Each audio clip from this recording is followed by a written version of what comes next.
So ito yung ulan sa amin ngayon. Malakas. Ayan o. Yun yung baha sa amin ngayon. And minuto lang yan guys. Kanina nandun pa yan sa may bandang dyan. Ngayon nandito na. Nakatabundo! Kani ba? Maanod. Ang pinakamalakas na naabutan ko dito na baha simula ng bata pa ako hanggang dito lang siya guys. Hanggang lang talaga siya diyan. Sana wag nang umangat pa kasi tayo nang umaga pa tong ulan. So ito na yung baha siguro, di ba? Grabe talaga oh. Baha na naman sa amin, sobrang lakas ng ulan kanina pa to umaga.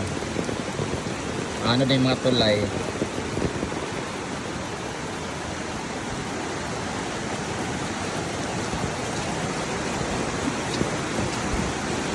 Ito yung sitwasyon sa amin ngayon. Pataas na yung tubig. Ang lakas kasi ng ulan doon sa... Ay, dito, ang lakas ng ulan talaga. Ay, may bagyo pa na parating, no? Ingat po tayo lahat. Dito sa amin, sobrang taas lang po. Yan, naaanod na yung mga... Ano, dami na naaanod. Sana huwag masyadong malakas yung bagyo na. Kung may bagyo daw eh.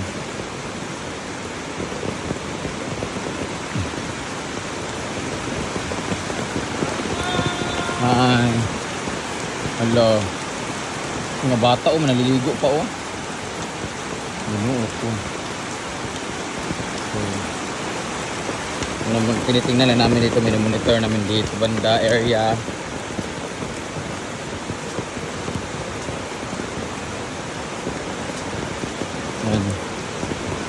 Ito yung likod sa pool. Ito yung pool natin guys.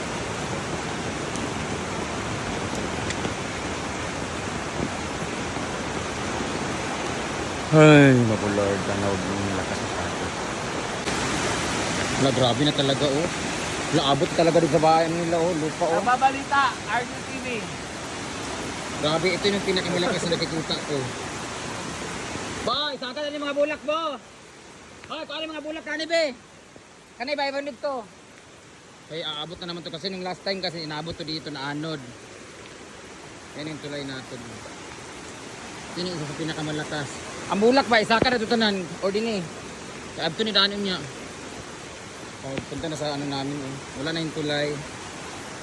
Grabe yung ano. Oh. Iba talaga yung ano ngayon. Oh. Anod na. Ayan po yung saan natin. Dito naman yung sa farm. Yung tubig dyan oh. Grabe ang lakas. Oh, taas talaga. Ngayon pa lang yan. Ano na lang mamayang gabi. Yung bako. Ang lakas talaga oh. Lamba-lamba jud. Baka umabot yan ba?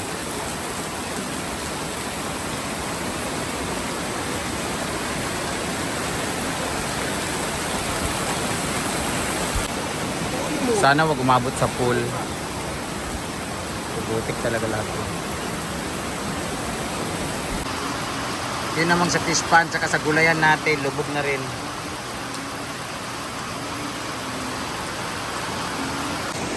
Hala, patumba na talaga yung saging dyan oh. Yung hose, inaano na talaga. Mapuputol talaga yung hose. Madadamage talaga siya oh. Nandito na siya sa baba.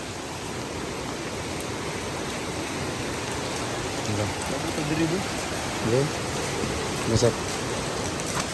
Ilamba-lamba na dyan siya oh. Ino ko. Taas kaayo. Napagawa pa kami ng waiting shed eh. Ta, Jidilo. Kuha niya. Bulak. Hala. Dito na, tingnan mo kung ano na sana yung tubig. Ino ko, grabe oh. Matas doon oh. Maanod na to.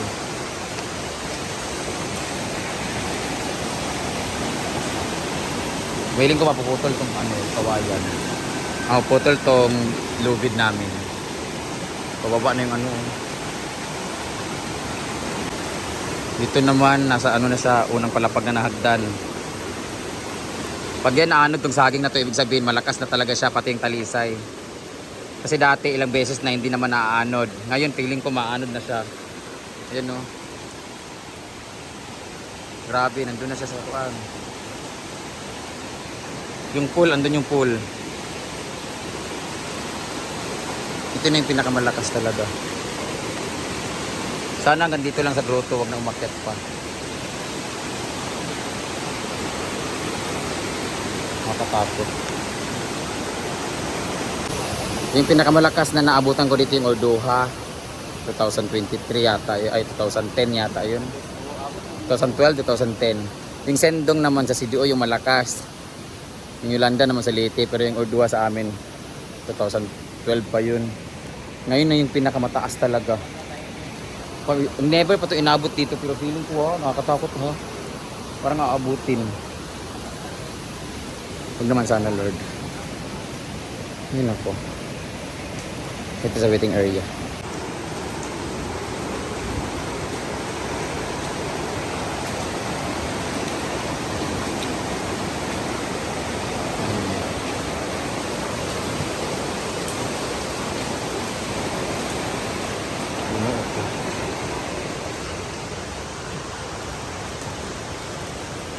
Ano pa yung ulamin namin ngayon?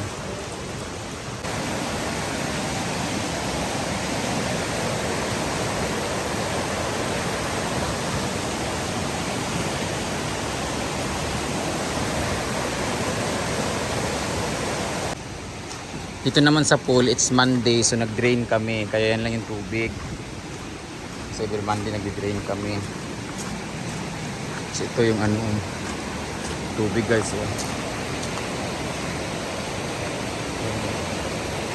Grabe.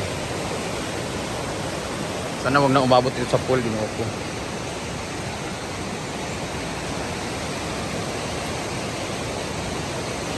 Taas na no.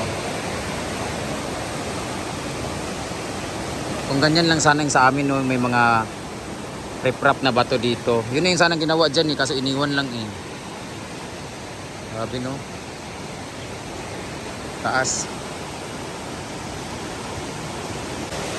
Ala, wala na. Putol na talaga yung hose.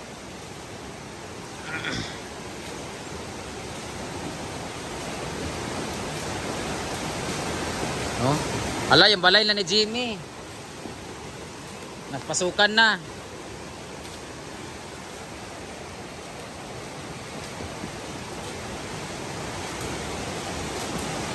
Grabe yun, nandun na sa kabila oh. Ang taas nun doon no.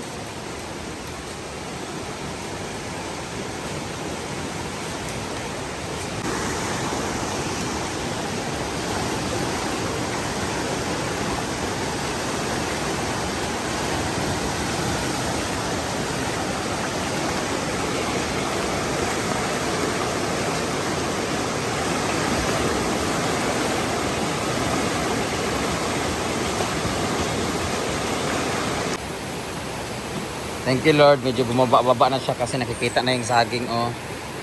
Medyo nag-subside na siya. At hindi na masyadong pumapalo yung hose. Dagan magkuharap. Mga silag mga uwang. Hala, ang kilo po oh. Kana din ba? Ay, pantat di ay. Hala. Naman ko na sila paspas kaya sila mga sa gilid pag ano.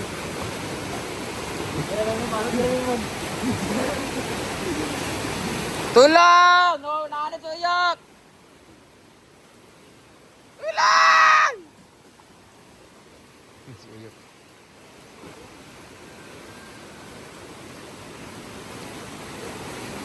Kaon ako ng kahoy kay. Lagyan ko ng orchids. Gaya din sa Samal Island may nakita ako doon.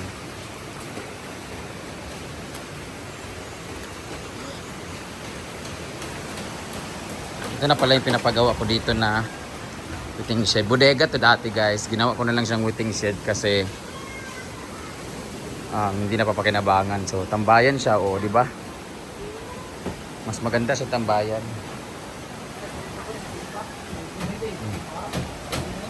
Gia, okay ka lang dyan? Yan. Tapos, fish pan. Yan yung fish pan namin. At least maliwalas na oh. Gusto na patingnan. Dati kasi may nakalagay dito na bodega. Ngayon, kitang-kita na yung paligid. Ang ganda ng kawayan. Pero mas maganda yung abs si Tonton, guys. Pamain na lang po. Naigamisin sa imo ton. Napangutan na, magod sila. Pwede mo daw pa panday kung how. Bukod sa Facebook nyo eh.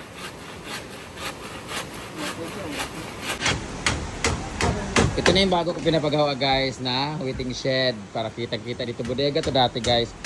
May mga nagtatanong about kay Tonton sa magpapanday guys. Gusto mo magpadokdok sa iya ha. Alay, di lang gusto? Ang buto yun. Sa Facebook na mo ton. Mark Anthony Ledo. Mark Anthony Ledo sa mga gusto magpapanday sa iyo, magpadokdok, magpagabas. Yun po ang Facebook niya guys. Pero gusto nyo lahi yung dokdok guys, bahala naman sa inyong offer. Madokdokan mo siyang asawa. Hanapin nyo lang siya guys. Ito yung fish pan. Dami kasi nagpatanong daw. Yan. Diba maaliwala siya mas kita na dito. Cute niya oh. Tambayan ng mga tambay. Medyo bumaba na yung ba guys. Thank you Lord, medyo bumaba na talaga siya. Hindi na siya masyadong sana bumaba ka ulit pa. Yan o.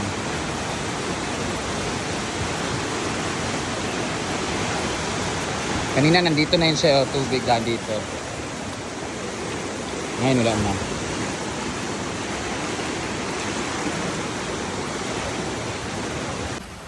Bumaba na rin yung tubig dito sa ating fish pond at gulayan. Ayan.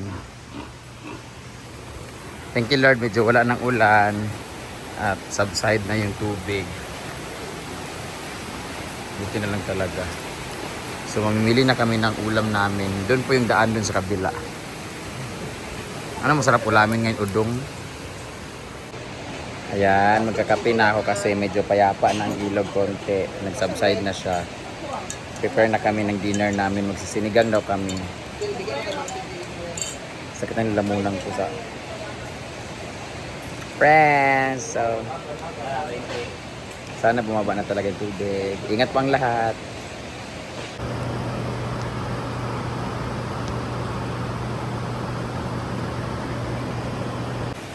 At ito na nga, dumating na nga si Britney. Magsisinigang kami. Saan ka agay kandi ay? Natulog ka no? Yung pauli naman ko ganyan. Dako ang tubig sa kuan, dalan. Tubigan? Ayan po. Ang ating sinigang. Ano yan dito?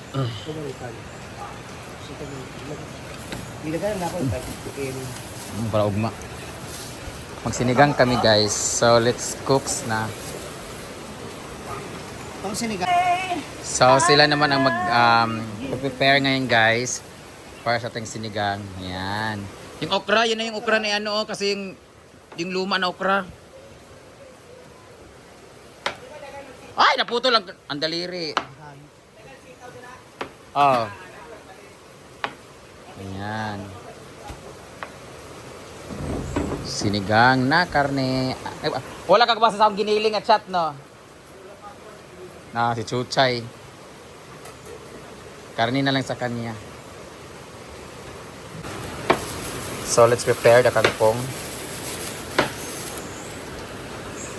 Ang problema nito, yung mga staff ko ayaw kumain ng sinigang kasi aman lasang panis daw ginuo ko. Ignorante.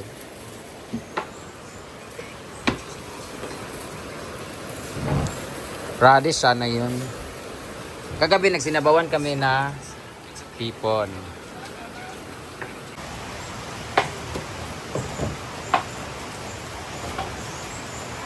So dahil malamig ang panahon, masarap humigop ng sabaw. Dahil hindi nila makapanglalaki ngayon kasi walang makatawid. Isa ko mali. Wala nang katabi eh.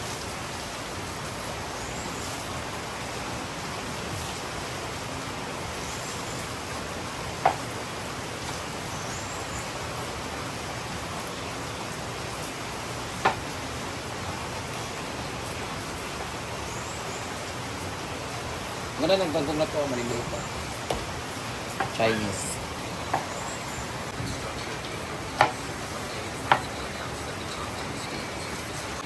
Hindi ko natatapusin yung pagluluto kasi tinatamad na ako. Ano pa kami. Magluluto pa kami. Tsaka kakain pa. Basta next time, ugma na po. Bye bye, good night.